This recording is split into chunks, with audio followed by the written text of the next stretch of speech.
Hello guys! Hello everyone! Good evening sa inyong lahat. So ito guys, magluluto ako ng chicken curry. Chicken pickle nga pala, hindi curry. Chicken pickle. So ito guys yung mga sangkap ko. Ito yung jeera. Ito yung jeera.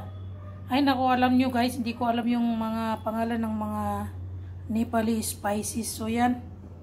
Meaty. Basta yan na sila. May meat rin ito guys, hindi ko pa nandoon. Ito yung mga sangkap ko sa sa chicken pickle. Ayan na. Yan. Anuhin ko muna ito guys, lulutuin. Gigisahin ko na walang mantika, yung ganon. Prito, parang prito na lang yan. Tapos ito rin sangkap ko para sa aking chicken pickle. Ayan. Luluto ako ng chicken pickle. Yan, siguro ito mga almost 2 kilo to. Kasi yung kalahating chicken ito guys, parang 2 kilo to eh. 2 kilo. Hinalo-halo ko. Kasi kami ng anak ko nagmamadali pag umaalis. So magagawa ko ng chicken pickle. So yan. Meron pa itong sangkap na meaty. Mamaya lalagyan ko. Yan guys. Ito guys yung meaty. Tapos mayroon tayong black pepper. Mayroon tayong chili powder. At saka salt. At saka mayroon pang iba guys. Yan. Sangkap natin, no? Kiko. So yan na guys, oh. Lulutuin ko na to. Tapos, ano ko yan, yung, basta may gagawin ako dyan. Yan na guys, painitin muna natin. Yan na.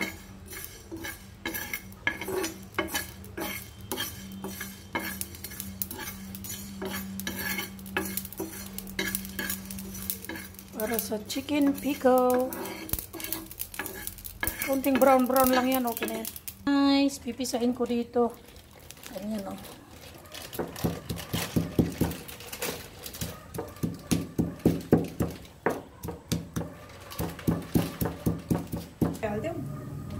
Yan na guys.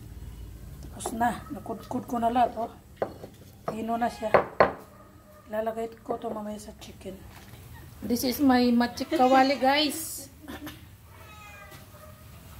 At maglalagay ako ng maraming oil para hindi masira yung aking chicken pickle. So ito guys, maglalagay ako ng maraming oil. Ayan. Dadamihan ko siya. Kasi ano ito eh, chicken pickle. Pag chicken pickle, kailangan maraming oil. So, ayan, siguro tama na yan kasi pre-prituhin ko muna yan. Hot dito? Yes. So, ganyan karami ang aking oil guys, no? Kailangan yung oil ay mainit na mainit yan. Ito na guys yung meaty. Ilalagay ko na dito. Ayan. Tapos, ilalagay ko yung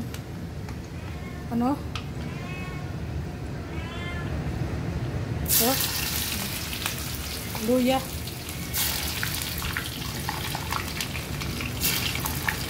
Tapos sibuyas. Maraming sibuyas.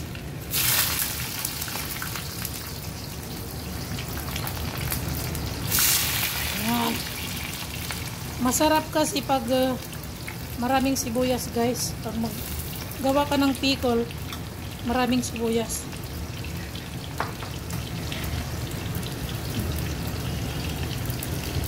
Ipa-brown ko muna ito guys. Tapos ilagay ko yung chicken.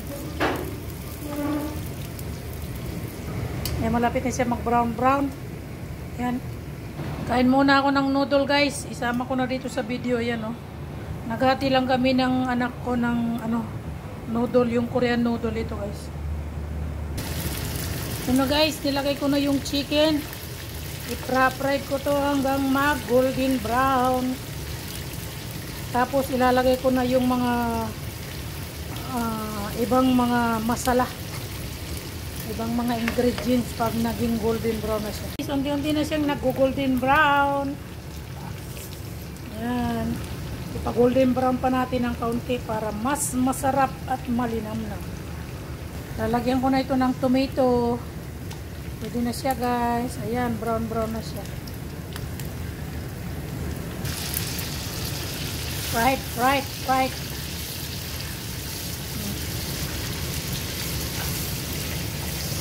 Sarap na to, masarap na.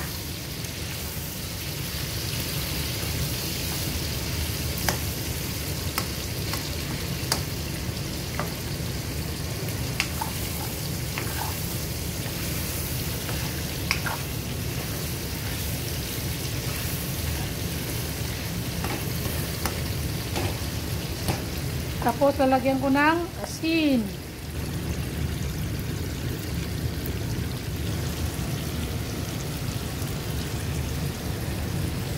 Yan, nilagyan na ng asin. Ay nako. Lagyan ko pa to ng powder. Yung yellow powder.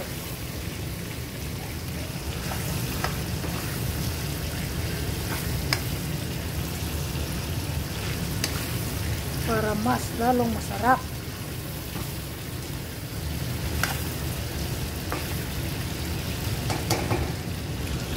So guys, yung yellow powder.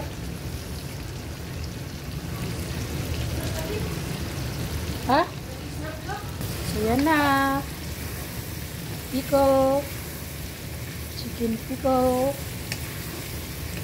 Yan o guys, gaano kasarap yan mamaya. Naku, lagyan ko to ng chili powder.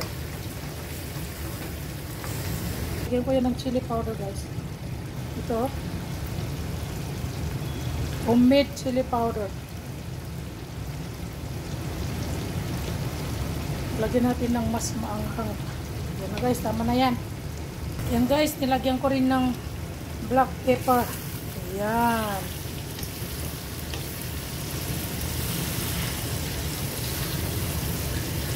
Oh, ang sarap na nito. Lalagyan ko muna to ng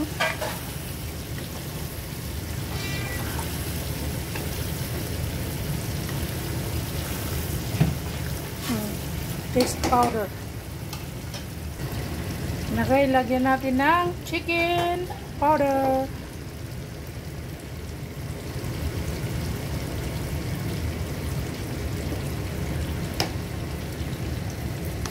Haluin uli.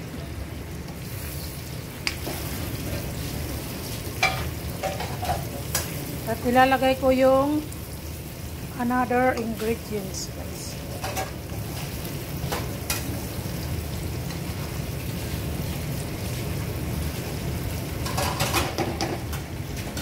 Last but not the least. Ito na guys, ilalagay ko na ito.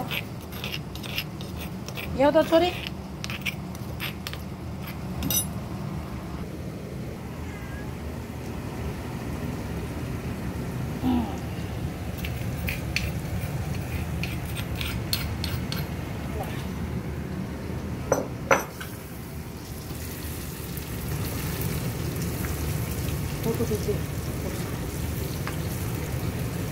Chicken pickle.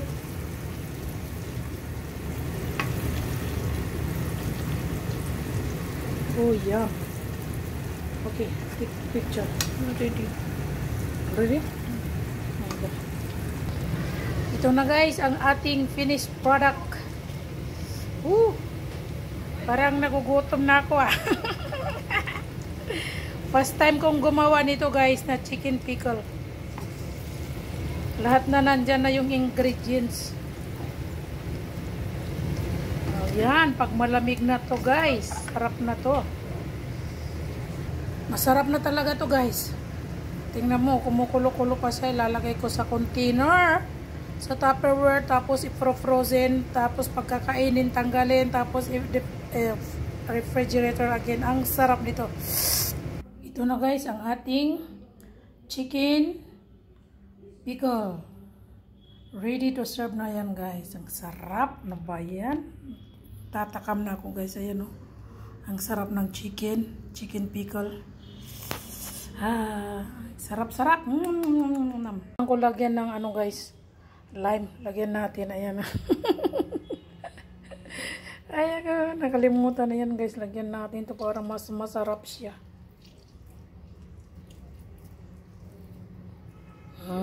Pati ito yan. Ipasok ko na yan dyan.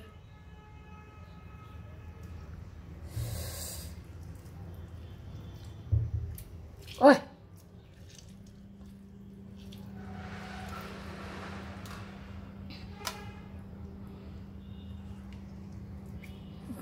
Kalimutan ko talaga. Ang sarap nito. Pasok na yan dyan. Para mas masarap. So, yan guys. Tapos na ako magluto. Bye-bye. See you again next time.